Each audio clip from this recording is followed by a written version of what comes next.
Property Owners Association of Bella Vista, in cooperation with Bella Vista Community Television, presents the monthly POA board meeting held at the Bella Vista Country Club.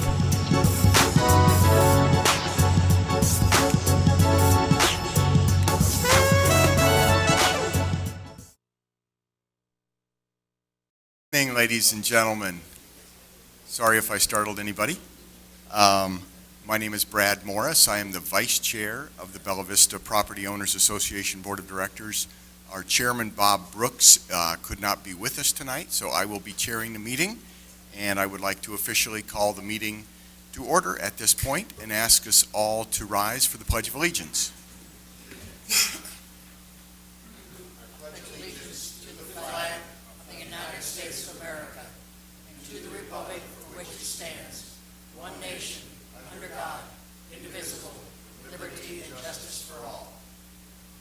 Please remain standing for the invocation to be delivered by Elder Dave Brashinger from Bella Vista Christian Church. Pray with me. Father God, we just thank you for this beautiful part of the country that we've all chosen to reside in. Lord, I thank you for this board and the capacity that they've chosen to serve. Father, I pray that you give them the wisdom and discernment and the decisions to be made. Father, I just pray that your peace and grace fill this room tonight. In Jesus' name, amen. Thank you. You may all be seated. The first item on the agenda tonight, well, first of all, let me note that Director Dave Barfield is absent tonight as well, and I have his proxy, which entitles me to vote for Director Barfield, as well as I have the proxy for Bob Brooks. So somehow I'll be raising three hands tonight as we go through various voting procedures. I'd also take a look at item 4 on the agenda, which is additions and deletions to the agenda. If any of the directors have anything that they would like to add or change to the agenda, I would like to hear that now. I happen to have one small item that I'm going to add under old business. I'd like to give those in attendance tonight just a brief update on our search for our new general manager. So I will be adding that to, I guess, item E under old business. Then the next item of business is to approve the minutes from our October 15th, 2015 meeting. Those minutes have been delivered to all the directors previously, and I would entertain either additions, corrections, or changes, or a motion to approve them as presented. I move that we approve the minutes as presented. Thank you, John. Do I have a second? Second. Any further discussion on approval of the minutes? All in favor of approving the minutes as presented? Aye. Aye. Aye. That's unanimous. Genevieve, thank you. And item 6 on the agenda is a year-to-date financial report by our treasurer, Dwayne Mitchell. All righty. This will be, as he said, the year-to-date 2015. These are in thousands. Looking at attachment 7 on your GM attachment. Looking at assessments. Assessments have been trending down all year, and they're still that way. Year-to-date, 197 behind budget.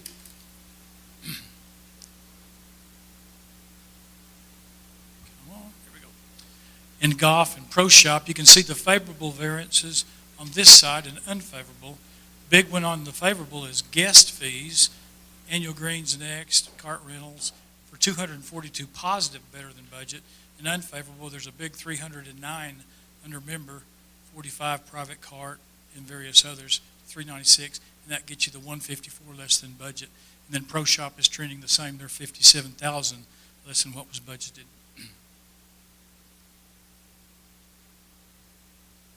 Come on.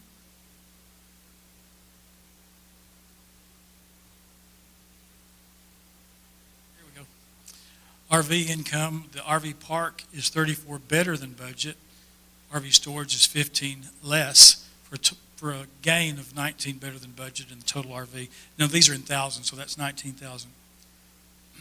Facility use fees, 33 better than budget. Half of that's photo ID cards and the other half is the recreation fees. Boat registrations, we've seen those down all year. Boat registrations are 53,000 less than budget year-to-date. Dock fees 14 for a total of 75 less than budget.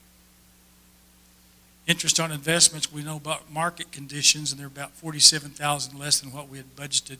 We'd budgeted to be at 90, and with timing we're 43, but there's no timing involved in this investment. Still a positive number, but not large. Lot sales, we haven't been doing any lot sales with the loss of our attorney and then some other of his staff, so we're 18,000 less than budget on lot sales. Transfer fees also trending down, 110 less than budget.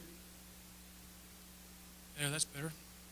Other income, it's 165,000 better than budget, and that's primarily gain on disposal of the surplus auction items across the POA. Looking at total income, we're less than budget, 437. Again, by those same numbers, you can see what makes that up. Cost of sales on Pro Shop is better than budget because sales are down 35,000. So gross profit is down 402 on the POA side. This is not water, this is just POA. Looking at the expense section, salaries and wages, we've got a big pickup here, less than budget, 365,000 on salaries and wages, and a lot of that's due to the golf. But we've got a lot of vacancies hours all across the division, but golf is a big contributor to that, finding staff. Employee benefits are a little higher, but right now they are about 30,000 higher than budget, but probably by the end of the year they may be going down. We've had some large claims lately. Maintenance and repairs are 40,000 higher than budget, but most of that's attributed to the flood repairs where that money is coming through from the reserves that we've set aside. Fuel and oil, that's a big savings. We had budgeted to be a lot higher, and we're thankful that we're not, but we've got 134,000 savings here on fuel and oil. Professional services, and this is primary legal expense, we're better than budget by about 42, and again, with the loss of the lawyer and maybe some of the less work that was being done, we're about 42,000 for where we thought we were trending this time of year. Go back to other. Other is 94,000 higher than budget, and that's primarily bad debts. It's the amount we set aside of uncollectible once it reaches a certain amount. So total expenses, even though income was less than budget, expenses are also less than budget, which that's a good part, 482 for the same numbers that you've seen. Most of that is salaries and wages. Looking down on net income, we're 92,000 better than where we thought we would be budgeted. Looking down in the simple cash flow, capital projects are better than budget by 244. A lot of that's because we had some canceled projects. We canceled the yacht club renovation.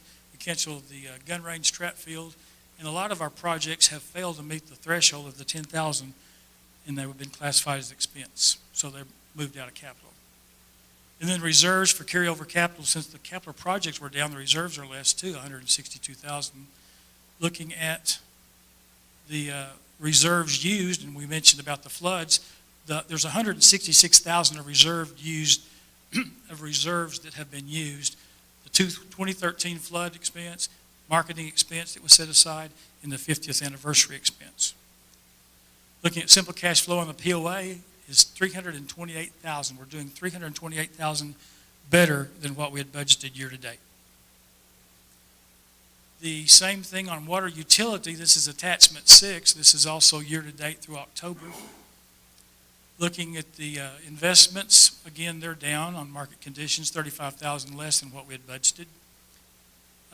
Water, you can see water's down 330, and the majority of it is water, but it goes all around. We're 16 better on new connections, transfer fees, that's 35 positive. Unfavorable is disconnects, 35 less, and 330 on water sales. But water sales could be that whole number, but the way it's divided. Anyway, it's 330,000 less year to date on water. Other income is mainly water capital buy-in fees, miscellaneous, and they're 38,000 better than budget.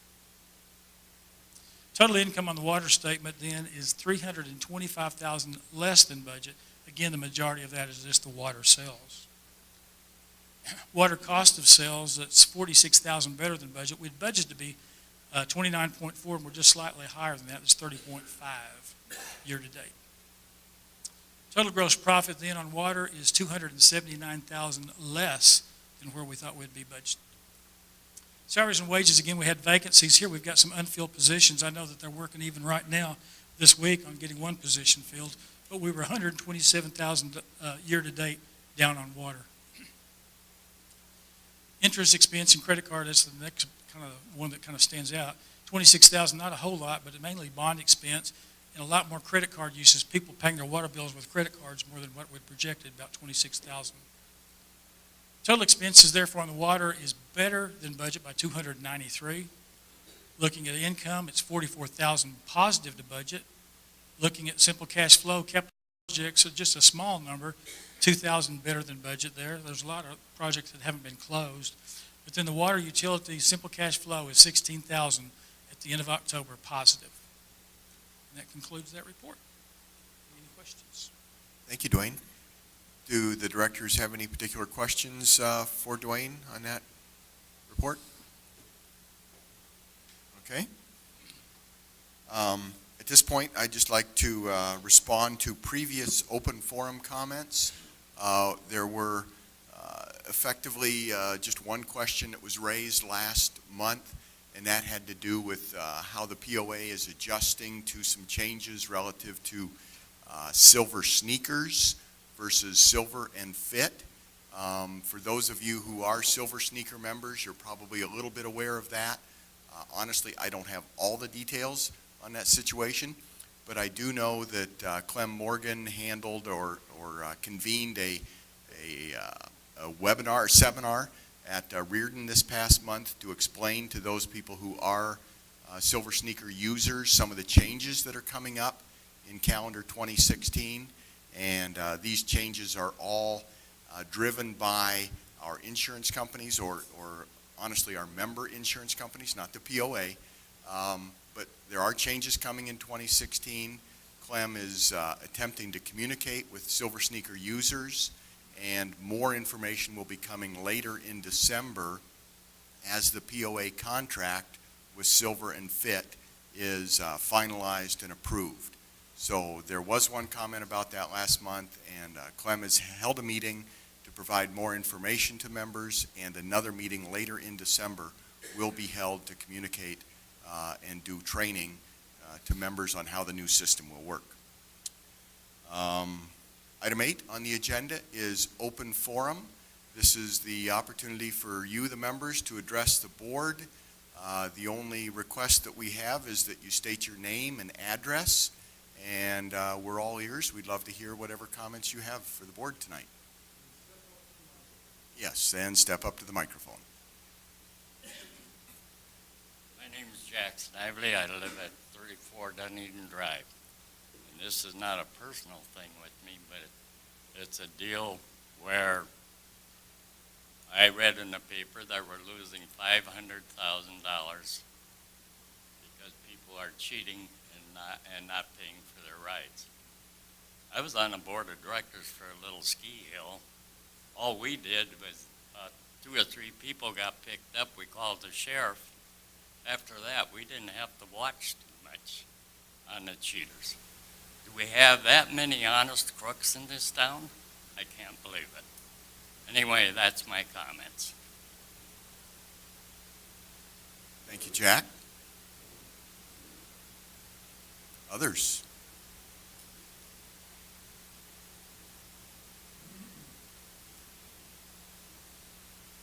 On the same subject. My name's Van Anderson. I live at 5 Roxburgh. I've lived in Bella Vista for 12 years now, and had a lot before that. I've been a member about 17 or 18 years. And yeah, the article I saw in the paper today too caused me concern. I play golf kind of in a weird way. I walk and I play twilight, and I do that to save money. I have a certain amount of money budgeted. I'm a retired school teacher, Arkansas school teacher, which is even worse. And I try to make that money go as far as it can to play golf. Now, I fully realize if everybody played golf like me, we couldn't even support one golf course. And so I'm glad everybody's not in my financial condition. But at the same time, I feel some kind of bias against walkers. And let me assure you, there's not very many of us past couple of months I've gone out, I haven't seen any walkers at all. And in regards to what the last gentleman said, I get to meet a lot of people when I'm walking.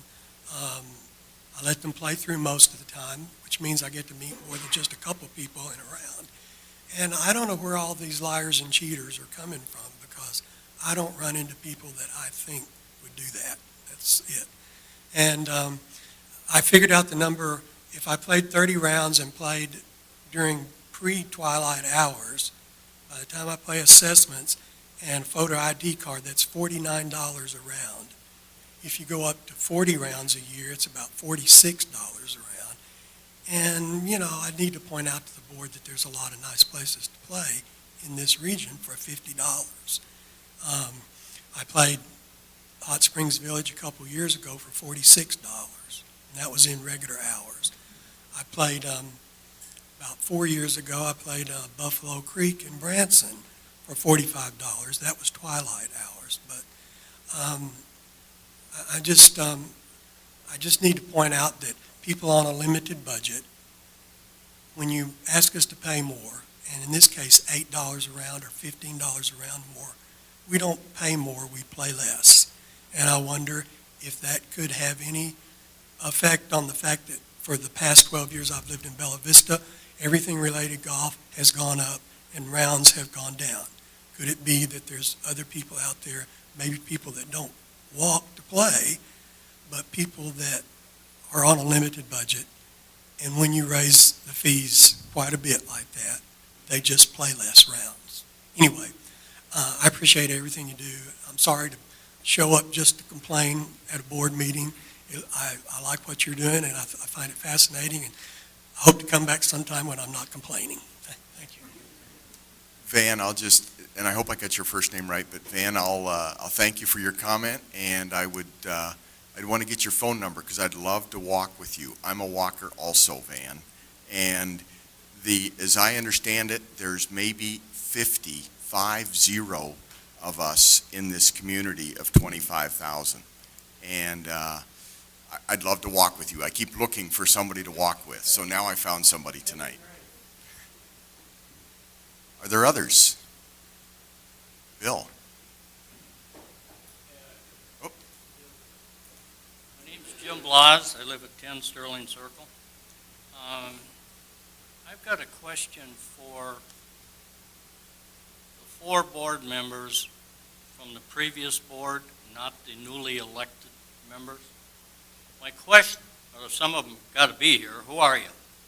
There's 3 of the 4 of us here. Director Barfield. From the old board? Yeah. Okay, And Bob Brooks was also part of the My old question board. is this.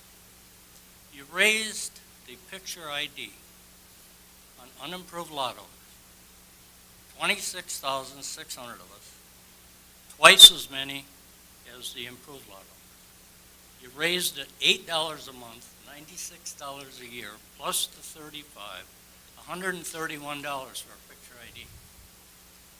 Plus tax, 141 and change. Unimproved lot owners, you never touched them. They're improved lot owners. What was the logic? The basic, It doesn't make any sense. Well, It's not even playing field.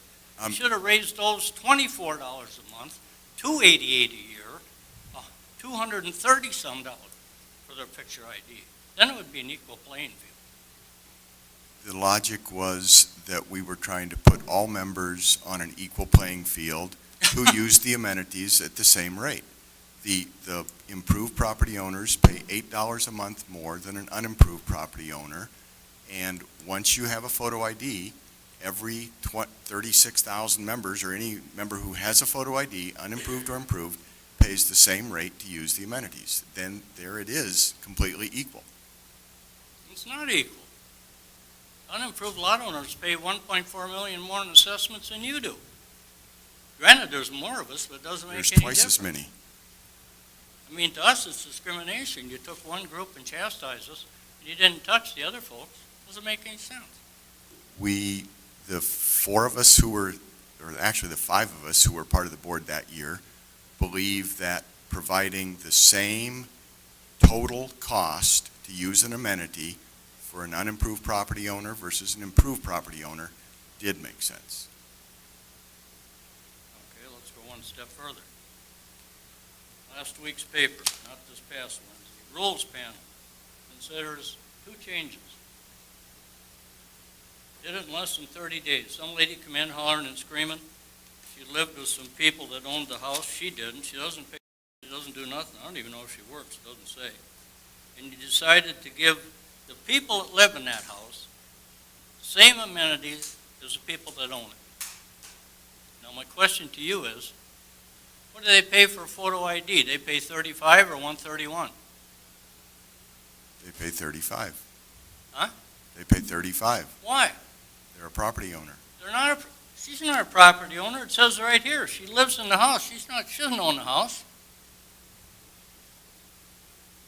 And all the people who live in it, there's a whole bunch of them, get the same, right here, entitled to the same amenities as the primary member, even though they're non-members with the same privilege. So they're going to pay 35. They don't know nothing. Don't do anything to the POA. And they pay 35 and we pay 131. Doesn't make sense. I'll go a step further. Let's switch the subject. You're stocking Brittany with trout. I think it's around $2.75, $3 a trout. $750, $2,250. A member with a picture ID card can bring an unlimited number of guests. It can be 1 or 100. They go down there and they fish, take their 5 trout. Let's say one guy, just keep the math simple, brings 2 guys. They get their 10 trout and they go home. That's $27.50. They don't even live in Bella Vista. They're not a property owner, but they take the fish out of the lake that we paid for. Doesn't make any sense. Why don't you make that lake members only? And if you're a guest, which they should be, make them pay $6. They want to take $13, $14 worth of trout out of the lake every day. I mean, it's stupid. I can't buy your kicking us for. Let me ask you one thing. Before the first vote for an assessment increase, it could have been a first or second, don't make any difference. If you'd have put in the paper that you were going to raise a picture ID on the unimproved lot owners, $96 a year, what would you take? A $2 increase or $8 a month? $96 or $24 if you're an unimproved lot owner. I'd have voted for the assessment if I knew I was going to pay $96. If we lost, and that's what happened. You would have won. You'd have got your assessment increase because the unimproved lot owners have voted the assessment down every single time. They're the ones that killed the assessment increase. It's going to continue that way. John, did you have a comment? It was in the first assessment increase that showed that increase, the $96. Say that again? The first assessment increase attempt had the higher rate for the unimproved lot owners to equalize the charge. It was going to be a $2 increase, nothing to do with picture ID But card. the photo ID was part of that. If you go look at it, it was in there.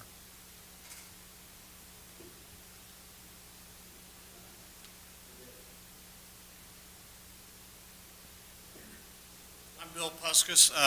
I'm here for a different reason, but you guys asked for questions. Mine is not as dramatic as his. I would like you to consider, for people visiting here, I think they pay, if the round of golf is like $48.50, that in the wintertime, these courses aren't worth $48.50 to play. I would ask you to consider putting a winter rate in for visitors at something lower than $48.50, because I think that is, if you go around the country, most places lower their rates during the winter time. So I would ask you to consider that. Thank you.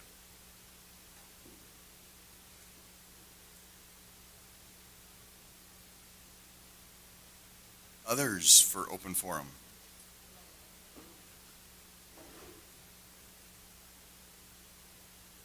Anything else? Okay.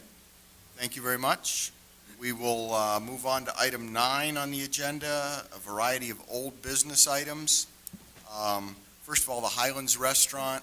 I hope that by now everyone has had an opportunity to visit the Mason-Dixon Cafe at least once. I believe that opened about October 15th. And so if you haven't been there and you're not even sure where it is, it's at the Highlands Clubhouse. I encourage you to be there. I think they're open 6 days a week, closed on Monday, open at 11 a.m. till 8 p.m.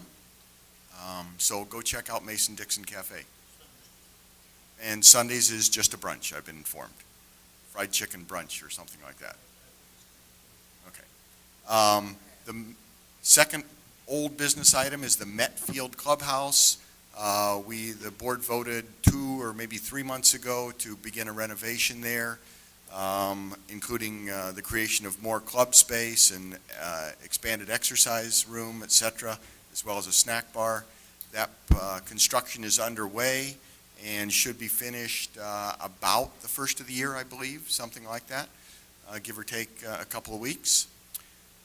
Item C, Branchwood Trail update. The pond was filled in the month of October, and I haven't been able to drive by Branchwood the last few days, but I know Monday I saw some earth-moving equipment starting to be staged, and I would expect work on the trail that was approved last month will probably begin. You'll probably see some dirt being moved in the month of November. And that, again, is scheduled for completion, I want to say, somewhere in February of 2016. Our approximately 1.2-mile hiking trail through the Branchwood facility. Then just a quick update on our general manager search. The search committee has been meeting and talking with our search firm, GSI Executive Search.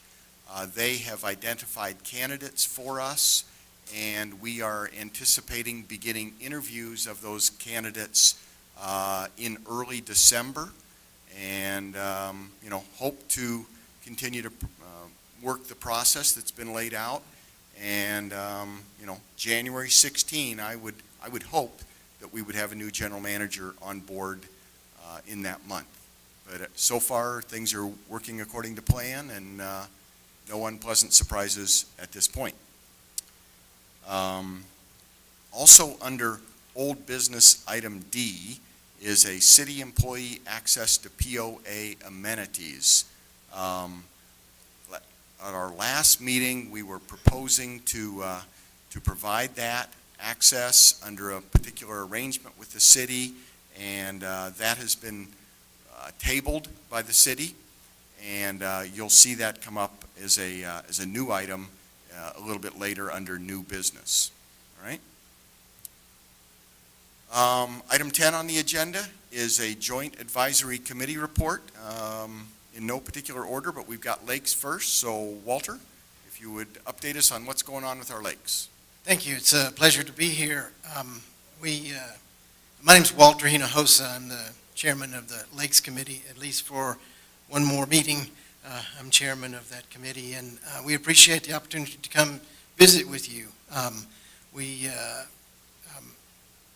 think that we have done some decent amount of liaisoning with the POA, the membership, and the management team that we work with, in particular with both Vern and Daryl until this last month. We've worked with Daryl with regard to cleaning up common properties throughout the year and maintenance alerts and those sorts of things, especially for those of us who live on lakes. We've helped Vern monitor the dam sites and the pavilions and facilities that are out there to help him keep an eye on what needs to be done in terms of maintenance and repair work.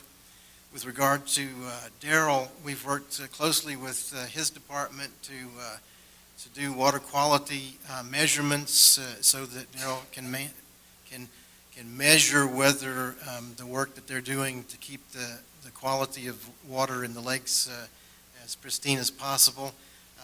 We've volunteered to work in that regard. We've volunteered to help with putting fish habitats in. Most of which have been purchased by the fly tyers, and we have worked closely with them on these sorts of projects. We've worked with Daryl on electrofish sampling so that we can get census of what fish are in the lakes and how they're doing and those sorts of things. We're quite proud of the work that we've done with regard to goose removal, better known as the GRIP program. We are so successful that we now claim, we're able to claim not only have we rid the village of Canada geese, but we're also claiming unicorns and some variety of snakes that we've rid the village of. We've worked with Vern in the past on dock inspections and prepared to do so again to make sure that we're not poisoning the waters with bad materials in the docks.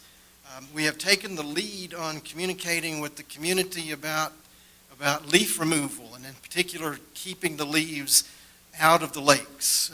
We've tried to stress that, and we appreciate the efforts that the Communications Department has worked with us with regard to that, and the Village Vista and the Weekly Vista and those items. I think we're making a difference. It's hard to keep leaves out of the lake on a natural basis, but it is easier to keep leaves out of the lake if everybody knows they shouldn't be dumping them into the lakes. And so we're very pleased to work with the staff on that in that regard. Finally, we'd like to offer our expertise, if you will, with regard to the impending replacement of Darrell. We have members on the Lakes Committee that would like to assist in the interview process or whatever is required, because the one thing that we're certain of is that what Darrell was doing worked, and what we want is another Darrell. And so we offer our expertise with regard to replacement for Darrell. And likewise, this December, you folks will be appointing 4 new members to the Lakes Committee. There will be 2 regular vacancies plus 2 resignations. And we would be delighted to assist you. I know you're getting thousands of applications, and we'd be happy to help you weed through those and perhaps talk to the folks about what it is we do before they step forward and say, yeah, I want to do that sort of thing. And so we'll be happy to do that. And so with that, I would say my 6 years on the Lakes Committee ends with the next meeting, and it's been a pleasure to serve for 6 years on the Lakes Committee. And I thank you for what you've done with the limited resources that you have. We appreciate that you have not purposely neglected the lakes, and we hope that you'll continue to think in terms of lakes first. We think that way. Thank you very much. Go ahead, John. Walter, on behalf of the board, I would like to thank you for your 6 years of service to us. And for anybody that doesn't realize it, the Lakes Committee stretches our lake dollars 1.5 miles longer than they would ever go. Between Walter and the fly tyers, it makes our small lake staff double or triple in size. And a lot of that's done from your effort, and we thank you very much for your service. Thank you. I would just say that it's a labor of love. We love this place, and we want to keep it as pristine as possible. Thank you. Thank you, Walter. Bill Puskas, do you want to come on up here and tell us some more information about the Recreation Committee?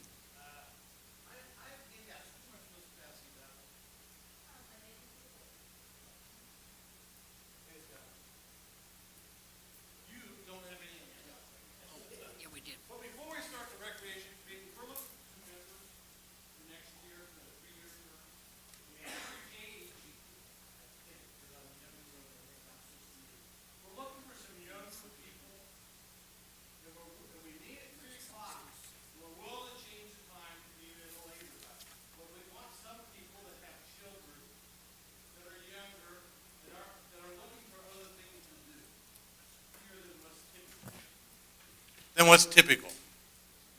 So, there's a small crowd under here, under 68, so we're looking for your help. This is kind of odd where I present to 7 people and there's 25 people behind You can me. feel free to turn around and talk to them. That's fine by me. Good. Just make sure you Because talk. this recreation committee represents you. It's not just the board, it's input from you guys, and we're trying to steer the board to do certain things. Okay. So 2015, we were tasked with how do we increase amenities usage here at Bella Vista. So we looked at 5 areas: communications, repair facilities, the rifle and pistol range, enhance the yacht club, and provide additional services. Under communications, we said something needs to be done with the website. It's too difficult, it's not user-friendly, it's not very intuitive. I think there have been some changes made. I logged on the other day. It is a lot easier to use. We also said when you're communicating, figure out who you're communicating to.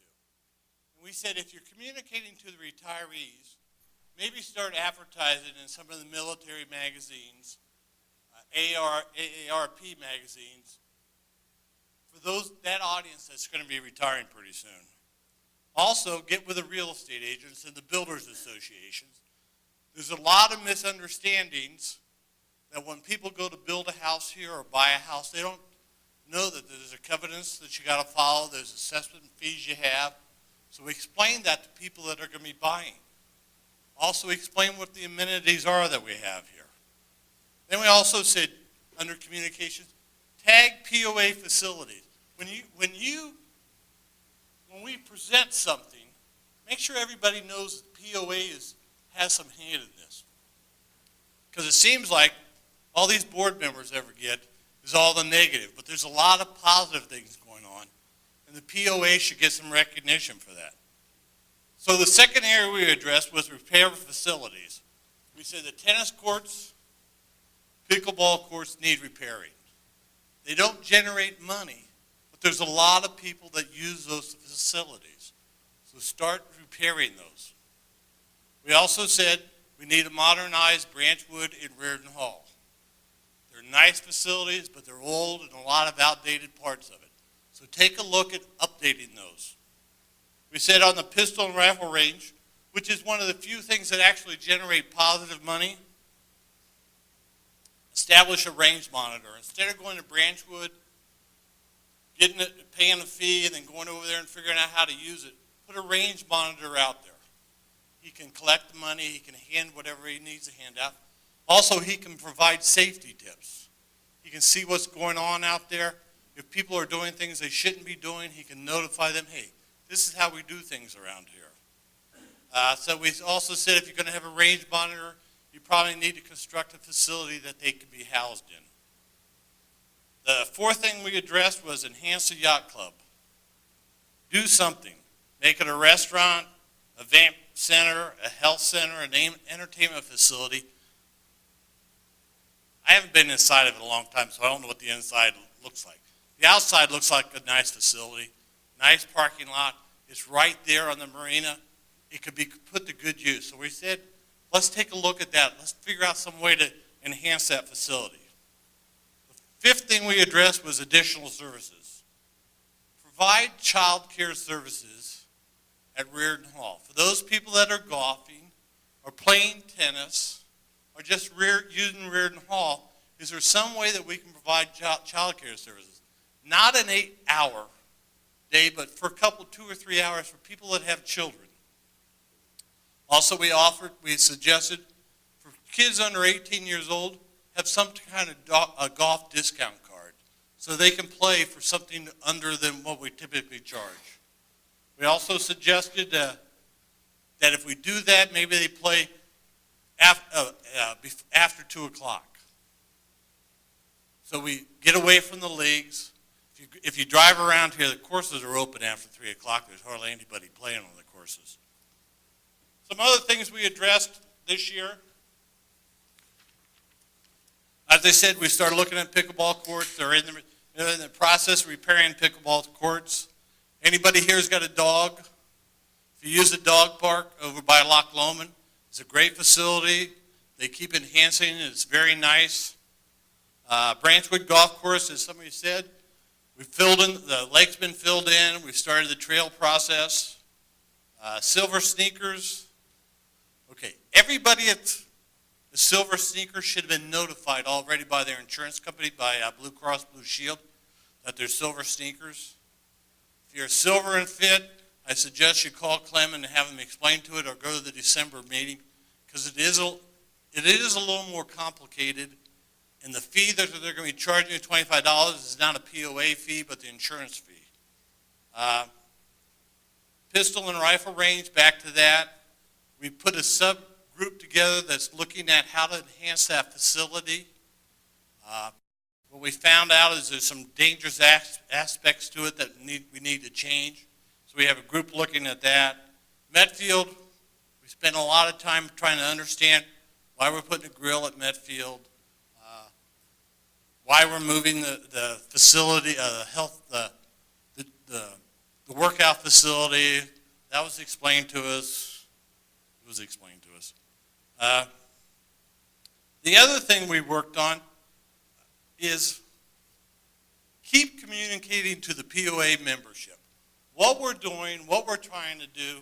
Also, when you establish projects, make sure that we all know how much this is going to cost and what the deadline is, and make sure that we adhere to the deadline and we adhere to the cost.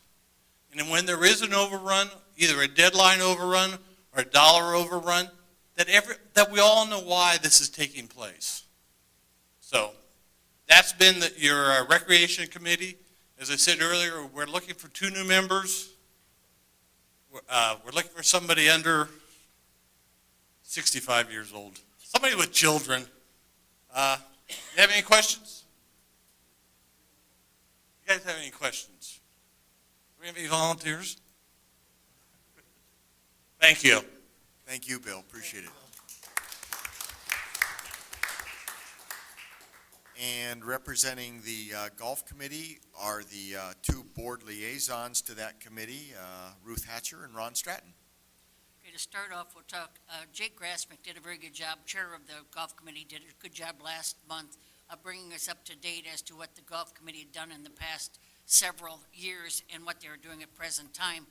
This month was spent making sure that the goals that they were set at 1st of January were met, or if not, why they weren't met, what they needed to carry over. So that was discussed in detail. The golf rounds met budget this time, which was very good news. Probably finishing up some of the projects that the different groups have done, and play it forward markers are in place or being ordered, and they will be in place by next year on at least 3 or 4 of the courses, and hopefully the rest of the courses by time golf comes around. But in general, it was finalizing things for the year and moving on to see what they needed to carry over. All right. Thank you, Ruth. And we appreciate all the golf committee members. All right. Moving on to new business. We have a variety of items that require some board voting, and we will, I'll try to provide a little bit of background on each of the items before we go through it. The first item on the agenda is to take action to approve the trail license agreement. Let me give you maybe a 2-minute summary on what's going on there. On the east side of the village, the Trailblazers, which is a nonprofit organization, has been working closely with the Walton Family Foundation for well over a year, as well as the POA, as well as, and I'm sorry, but I can't remember the name of our other organization that's been working this program, but we have a variety of nonprofit organizations working together to develop a master trail plan. The foundation, the Bella Vista Foundation, thank you guys. To develop a master trail plan and ultimately to get the trail built.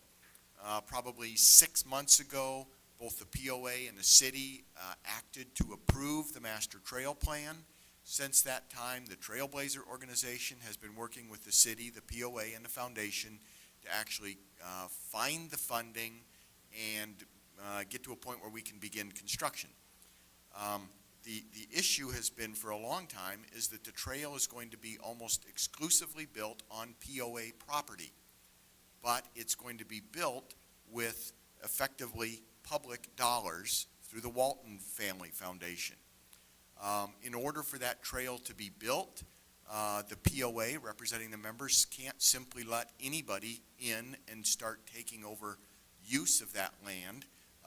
And so we had to come up with a legal arrangement to make that possible. And that legal arrangement is a trail license agreement between the POA and the City of Bella Vista and the Trailblazers Association, which is going to be acting in coordination with the Walton Family Foundation.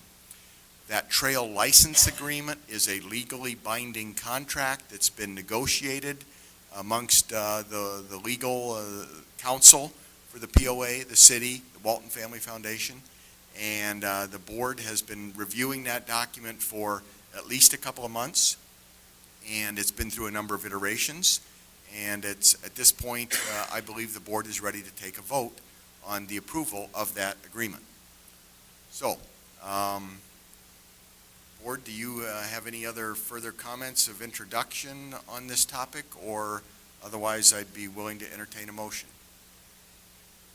Move we accept and engage in the limited terminable license agreement for the trails. Okay, thank you, Pat. Is there a second? Second. Okay. Is there any further discussion on that license agreement? The vote. I would like to add that the city voted at their last meeting to approve this agreement also. Good point. Thank you, John. Yeah, I did see that headlines in the paper today. I didn't get a chance to read the article, but the city did act to approve this exact same contract that is now before the POA.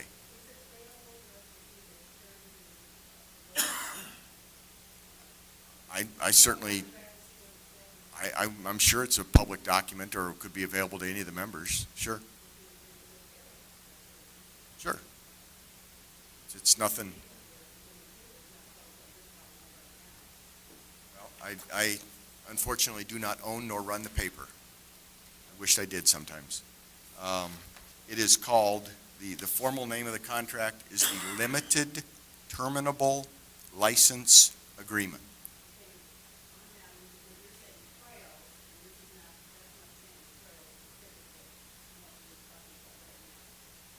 We are acting to approve the Limited Terminable License Agreement.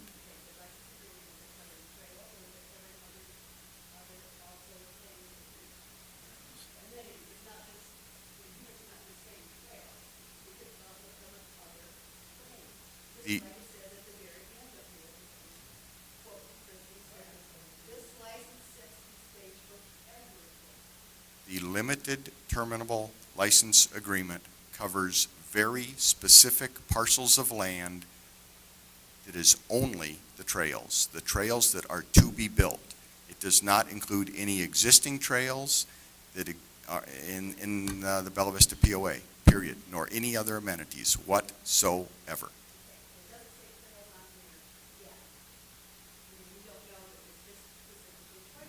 I'm not going to comment on the newspaper article.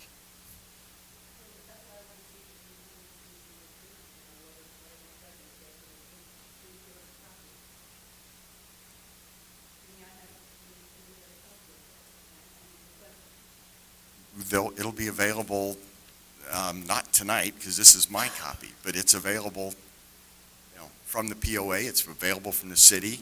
It's probably available from the Trailblazers. Are there any other further discussion from the board on this action? Patrick. I would call your attention to this, when you get it to the third paragraph. It says, whereas construction licensee has requested permission to construct natural service trails of the real property intended to be open to the general public for the purpose of pedestrian walking, hiking, jogging, cycling, and other human-propelled uses. So it does specify trails within the document.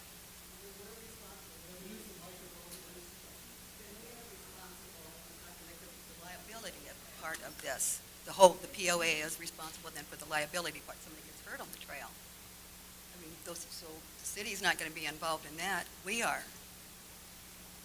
And it just, I mean, is it specifically telling us who, you know, the involvement and that type of thing? Who's going to be liable for a lot of these different things that could happen? Okay. I'm going to call for a vote on the motion. All in favor of approving the limited terminable license agreement, please signify by saying aye, raising your right hand. Aye. All opposed? I'm voting for 3 directors, myself, Director Barfield, and Director Brooks. So I had 3 approvals. The second item that we need to take relative to the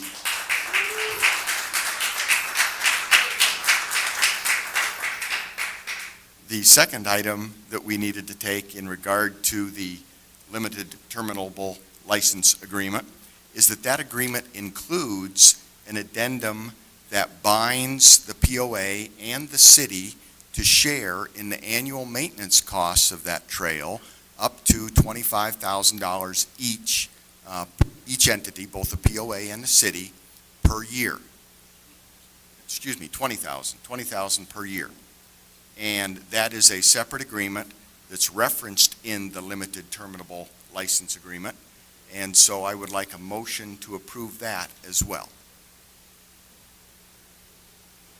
I'd like to make a motion that we accept the Trails Maintenance Agreement with the City of Bella Vista and the Trailblazers Association. Is there a second to the motion? Ruth Hatcher seconds the motion. Is there any further discussion? Patrick? By specifying the association, they're not a partner in the... I'm sorry, I'm looking at the wrong document. Can I amend that? Sure. To include the City of Bella Vista and the Bella Vista POA Property Owners Association. And we have a second from Ruth. Any further discussion or clarification? Just for the sake of the audience, that this approval commits the POA and the city, when they agreed to it, to the expenditure of $20,000, up to $20,000 each for maintenance of the trail. And it's my understanding that the POA personnel will be responsible for executing the maintenance, but it will be paid for by the city and the POA. Yeah, the agreement specifies that the people who will actually will be assumed to be doing the maintenance will be POA employees with POA equipment, simply because we are a much larger organization that maintains 36,000 acres of property already and lakes and golf courses, and we have the equipment and know-how and the people to do it. The agreement, and again, it's available to the public, has a detailed schedule that specifies the hourly rate that the city will reimburse the POA for, depending on whether the employee is a laborer, supervisor, electrician, superintendent, etc. We specify the reimbursement rates for various pieces of equipment, everything from a saw to a skid steer. So this agreement, again, has been negotiated amongst the parties with the good of the community in mind in creating 31 miles of trail and maintaining them in good, usable fashion for the long term. So we have a motion, we have a second. Is there any further discussion before a vote? I'll call for a vote to approve the Trails Maintenance Agreement. All in favor, please signify. Aye. Aye, aye. So that passes unanimously as well. Okay, next item of new business is to review and approve the 2016 amenities fee schedule. Again, this is a process that has been subject to review by the board for, or it's been in process by the board for a couple of months, including at least one public work session. And we've been through a number of iterations of the fee schedule, and I would entertain a motion to approve the 2016 fee schedule as previously debated and adopted at our work session last week. To get things started, I will make the motion to approve the fee schedule as discussed and presented. Okay. Is there a second? Second? Is there any further discussion on the fee schedule? The fee schedule is not the same as last year.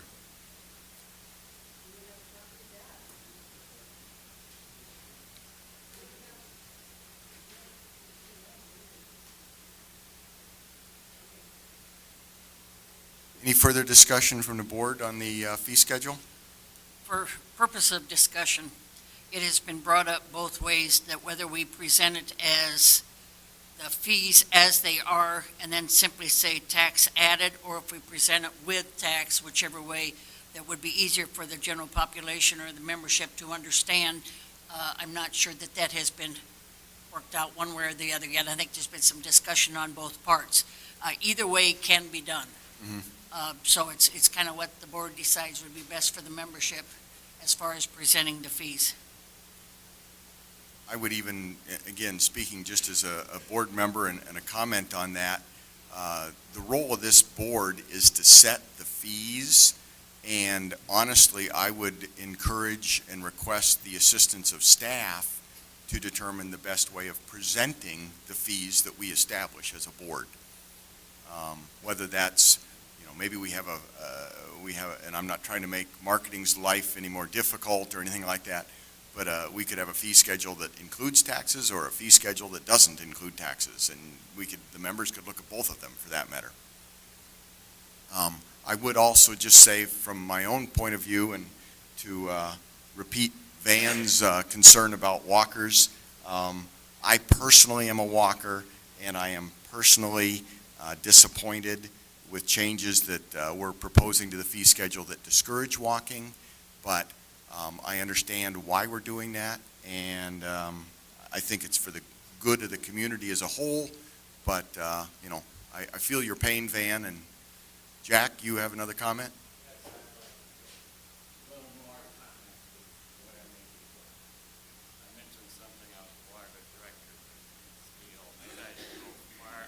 Maybe I didn't go far enough on that. All we had to do was catch these people, turn them over to the sheriff. And I'll tell you what, that stopped it in a hurry. These people are actually shoplifting if they ride on a cart without paying for it. And to me, we got a group here that run the golf committee and stuff. I can't see that they can't enforce that. They don't have to have somebody out there looking around every day. Do it 2 or 3 times. Guy wants to be a crook, call the sheriff. That's my comment on it. Thank you. Maybe I can address that a little bit. I play quite a bit of golf, and I play with groups. And it's really actually hard to figure out exactly what the cost is of that. I know some estimates have been thrown around, but the cost of people who are playing golf without paying for the cart but are riding in the cart. I think there are probably some cases, like you suggested, where people are sort of intentionally saying, I'm not going to pay for a cart because I know my buddy is, and as soon as we disappear over the hill, I'm going to jump in with him, that sort of thing. But the other thing that happens is that so much of our play here is group play with shotgun starts, where you've got a large number of people filling up a golf course instantly. And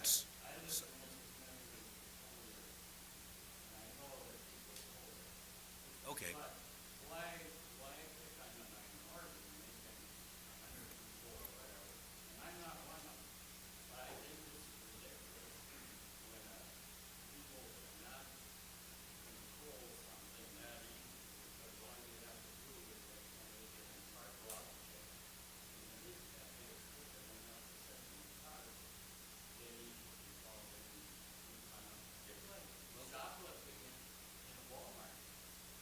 That's what I'm trying to answer for you and how we do it. An awful lot of the time, I know what happens. You get there and just all this massive number of people are jumping in carts everywhere and going, and it makes it a very difficult enforcement issue at our golf courses, organizational issue, and we realize to try to address it in the way that you say would involve some complex enforcement kinds of things and an investment by us and a different job by a lot of our people who are working the golf courses to try to enforce that sort of thing. So what we did is look at it and say, well, the simpler way to do it, that is done at actually an awful lot of golf courses everywhere and works for the vast number of people who are honestly paying for their golf and paying for some kind of cart, whether a private cart or a seat lease or whatever, it makes no difference to them, and say that the price of golf includes a cart. By doing that, we don't have to do other investments of our POA money for enforcement or for new systems and that sort of thing. So that's what we decided made the most sense, to use your POA money to do it that way. We do realize that it does affect a small number of people, and I do hate it, the 40 or 50 people who walk regularly. I wish I could figure out a way that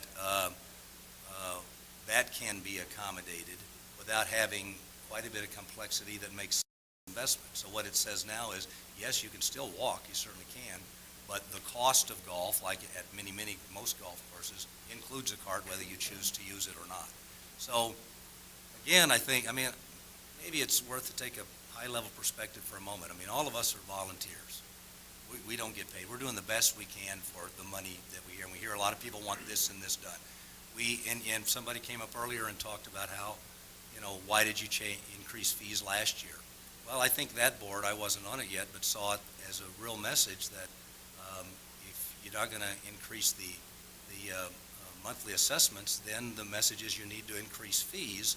Either that, because we hear much more loudly, we love Bella Vista, we love everything, we want to maintain it as it is.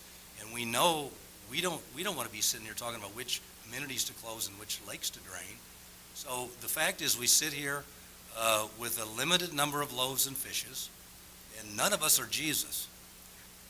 Brad kind of looks like him a little bit as I think about it. But That's about that's the best the I can fact come, is I look like him. that we're dealing with. So as we go through all of this fee schedule, for the vast number of people, it simplifies our fee structure. Over the years, it's gotten more and more complex to allow a little cost savings from people here and there and all around, and it's gotten difficult to enforce and difficult to run. So we've simplified it to some extent, but really for all but a small number of people, the costs are not any different. It just simplifies things. So that's the best answer I can give you to that question, rather than approaching it by saying we're going to, call the deputy sheriff.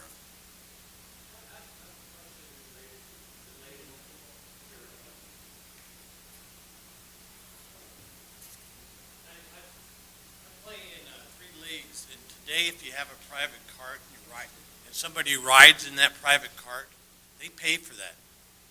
They pay the guy that owns that cart. They pay to ride in that. So, Some do. They Some- pay the guy some who do. owns the cart, but Yeah, the POA doesn't receive No. any of that. so Okay. now I'm paying the POA to ride in a cart. Am I going to take my own cart instead of riding in the private cart? So I'm going to have 3 carts on some holes? If the That can private- happen. If Yeah, the that private could person happen. says, no, you can't ride with me, yes, Yeah. it will happen. Because a lot of people, I don't know why they charge, but they do charge people to ride in their private carts. So you're going to have on some holes 2 carts with 1 people in and 1 cart with 2 people. Another really good point of the kind of things that we can't control without putting in vast new systems. All we've done now is simplify it to say almost all people play golf and ride in a cart in one of the 2 systems, either a private cart or a rental. And most, It eliminates that kind of loophole that says, here's the price of golf, which includes riding in a cart. and I understand that. You just got to realize some of the people that own private carts charge people to ride in their cart exactly what the POA charges a typical person rides in. Between you and them. While you're still there, Bill, you mentioned in your report for the rec committee that we should encourage young people to golf and make it easier for them. Yep. If somebody in the household buys a yearly golf card or an annual golf fee, any dependents in that household up to the age of 18 may golf free. The only problem, that's a great idea. The only problem with that great idea is a lot of people that have children, they don't buy an annual fee because they're going to soccer tournaments and everything else. And the kid gets to play maybe once or twice a week, takes his dad with him. It'd be nice if he's under 18, we gave him some type of discount. We do. He plays $9. He plays $9 total to play, and if he's in his dad's cart, his dad's paid for a cart, he rides free. Okay. So there is a discount there as well. Okay. So we've covered that in both. Thank you. The other main change that you will see is the value card has been dropped. When the annual fee was instituted, I think, 4 years ago. It was the intention of the committee that put that in and presented to the board that the value card go away. Well, the value card has stayed for 3 years, and this year it goes away.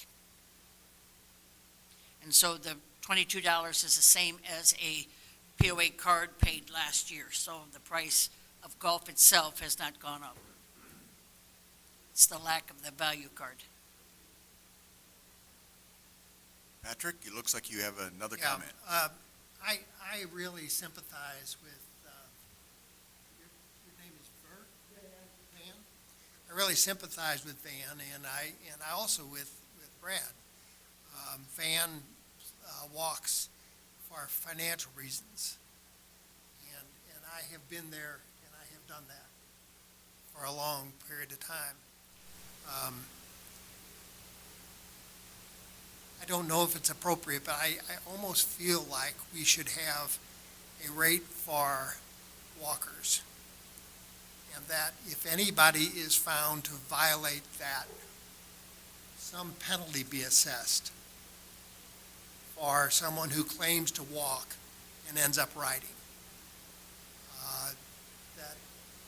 That we, yeah, but it encourages, to encourage walkers, I think is a good thing for us, to recognize that walkers are not costing the POA more to walk is another thing. And I just want to voice my support of what you're saying. Is the board trying to make golf revenue neutral? Because my own opinion, certainly on party, seemed like increasing assessment would have to do that. I voted for every assessment increase that you said. I even voted for that last one that had the cost of living increase every year, exorbitant in years. I guess my point I'm trying to make is that I don't have much money. I'm willing to pay it in an assessment. It makes the whole village better, all our amenities better. Plus, after my assessment is automatic out of my check every month, then I can say, well, I haven't done money at all. So, you're going to raise my fees and double what I pay. I'm probably going to play less, not pay more. And then I'm not sure about the next time an assessment comes up. I have to go, wow, they've already doubled my golf fees. Can't save money trying to play it cheap. And now that I really want to vote for assessment fees. So I'm saying to you that this connects does two things. People on a limited budget, like me, that may play less rounds, and it may discourage people like me who have voted for assessment increases.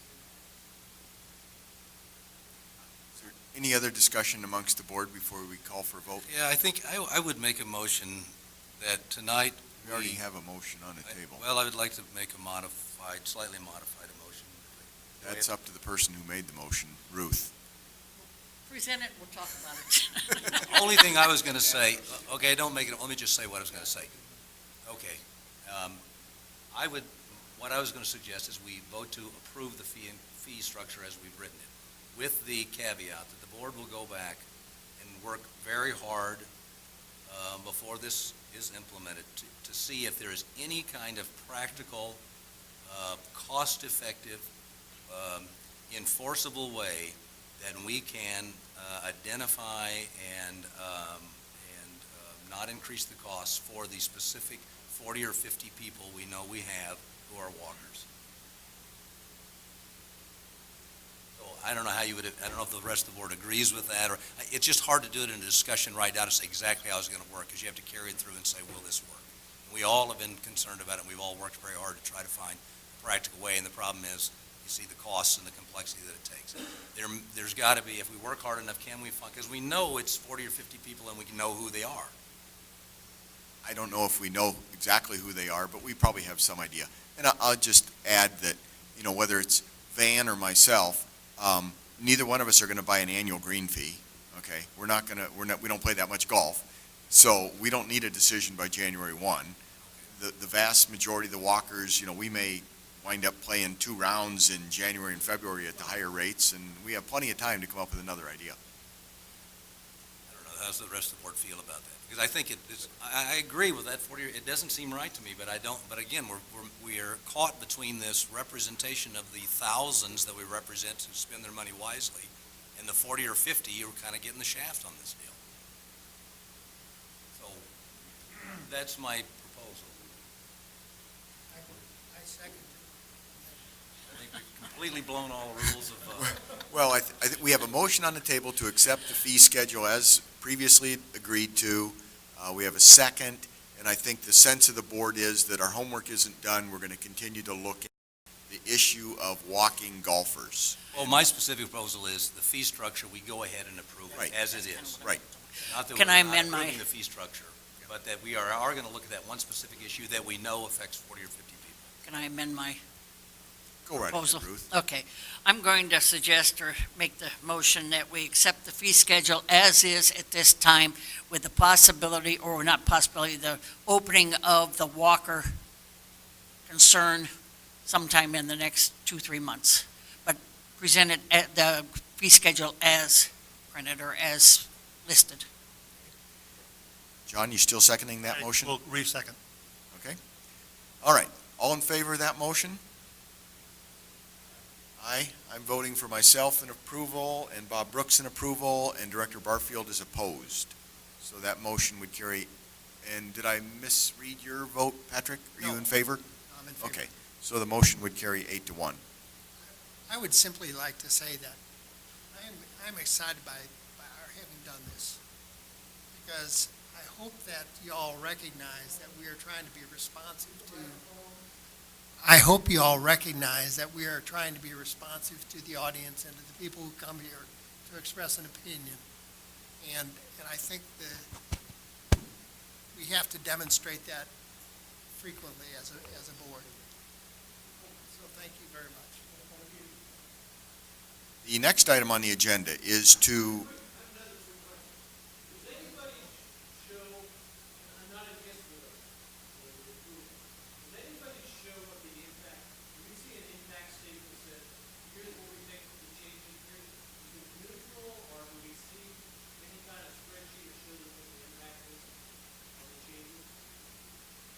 we've seen some of those numbers during the work session. I don't know if we've got a slide necessarily to put up on the wall right now. But certainly. And obviously, they're estimates. We don't know how many golf rounds might. Sure. Yep. I think one of the factors that made this made these decisions interesting is the golf committee. And I guess I don't know who on the golf committee did this, but we're effectively not changing the rates for the cart and golf, but rather combining those rates together. And so it is, in some sense, a revenue neutral situation. Most cases. In most cases. So, so what a person will end up paying now for one round of golf is what was being paid for a round plus a cart. The next item on the agenda is to approve the proposed 2016 operating and capital budgets. Again, this is a topic that the board has been working through the last couple months, at least, October and November, a variety of work sessions, et cetera. And the budget was available to the public, at least the most current draft that we're about to vote on has been available. And I would ask for a motion on that budget. I would make a motion that we vote to approve the proposed 2016 budget. Is there a second? Okay. Any further discussion? All in favor signify by saying aye. Aye. And I'm voting Bob Brooks and Dave Barfield in approval or acceptance as well, so that motion carries unanimously. Thank thank you all for being here. We're getting a home stretch. We're getting to the simple stuff now. On the second page of the agenda are a couple of Board of Director policy changes. These are all second readings, so should not be new to anyone. But the first one is policy 3.02, which concerns photo ID cards. And these are purely, really typographical corrections that clarify that when a paper membership card is purchased, it guarantees the use of amenities at the membership rate. And when a photo ID card is purchased, it guarantees the use of the amenities at the discounted photo ID rate. There was simply some typos in the old policy. And this is a second reading, and so I would ask for a motion to approve those on second reading. So move. Is there a second? John, thank you for the second. All in favor? Aye. Dave and Bob also approve on that one, so that one carries unanimously. Policy 306, in regard to non-principal membership ID cards per property, I believe that's one that we're going to modify now. Is that correct? We're voting on this one. Oh, that's right. I'm sorry. Policy 306 is a second reading regarding the granting of a right to buy a membership ID card to a resident in a home, even an adult resident who may not be the owner of that residence. And this is, again, the second reading. No change from the previous reading last month, so I'd ask for a motion to approve policy 3.06. So moved. Is there a second? Second. And all in favor, signify by saying aye. Motion passes unanimously. We have a couple of bylaw changes. Bylaw Article 4, Section 2, we are changing the title of General Manager to Chief Operating Officer. Again, this is a second and final reading. I'd ask for a motion on that one. So move. I'll second it. Is there, let's ask for any further discussion on that one? Second and final reading. All in favor of approving that change? Aye. Okay, that one passes unanimously. The last change is Article 7, Section 6. Again, changing the title of General Manager to Chief Operating Officer. Second and final reading. Any further discussion? Can I have a motion on that? I'll move to approve it for the second and final reading. Second. Ruth has a second. All in favor? Aye. Unanimously carried. Okay. The one other item of action that Director Barfield asked us to complete tonight on behalf of the Rules and Regulations Committee concerns a motion, and I'll just read it as Director Barfield gave it to me, is that we make a motion to allow city employees who do not own POA property, so these are employees of the city of Bella Vista, who are not currently POA property owners. We would permit them to purchase a photo ID subject to the following conditions. They will have access to all POA amenities at the same photo ID fee rates as all other members, after purchasing the photo ID, of course. They will not be able to vote in regard to normal POA elections. They will be able to obtain guest passes for friends and family members who would pay normal guest fee rates, and they must renew their photo ID cards every year per our standard practice for members.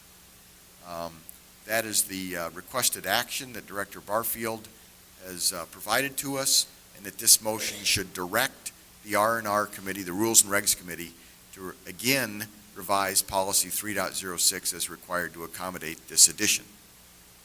So, John, you have a comment? I'll make that motion. Okay, thank you, John. Is there a second to that motion? Second, Deb. Okay, thank you. Any further discussion? just for clarification, I think that for those of you in attendance, the city pays fees, Assessments on, assessments for properties they own and garner no benefit from those properties. And so one of the things that this recommendation, this change does is allow city employees who we consider part of the community to take part in the community amenities and exercise that right based upon there being employees of the city who does already pay assessment fees. to quantify that just a little bit, there are approximately 125 city employees, of which I believe approximately 30 are already property owners in the POA.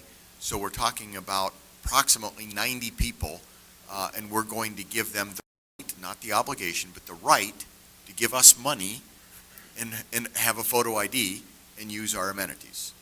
So it's a method of trying to cooperate between the POA and the city that honestly benefits the POA by increased revenue, and it benefits the city by giving their employees a fringe benefit, a nice opportunity to use facilities that in many cases they help maintain as a city employee. So I think we've had a motion, a second. I'll call for a vote. All in favor? Aye. All right. That motion passes unanimously as well. I think we've covered everything on the agenda, and I would just make a few announcements for everybody so that they can mark their calendar. The next General Manager Board monthly meeting will be held right here on Thursday, December 3rd, 2015 at 2:30 in the afternoon. This is a closed discussion meeting amongst the board and the General Manager. The next Board of Directors work session, which is a public session, will be held on Thursday, December 10th at 8 a.m. in this room. And then the next Board of Directors regular meeting will be held on Thursday, December 17th at 6:30 p.m. in this room. Thank you very much, and the meeting is adjourned.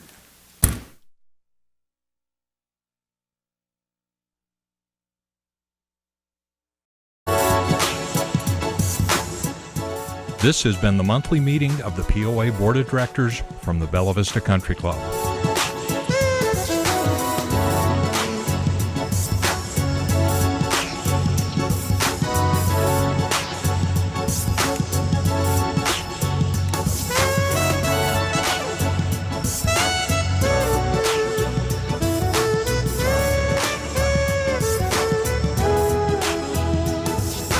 This has been a production of Bella Vista Community Television.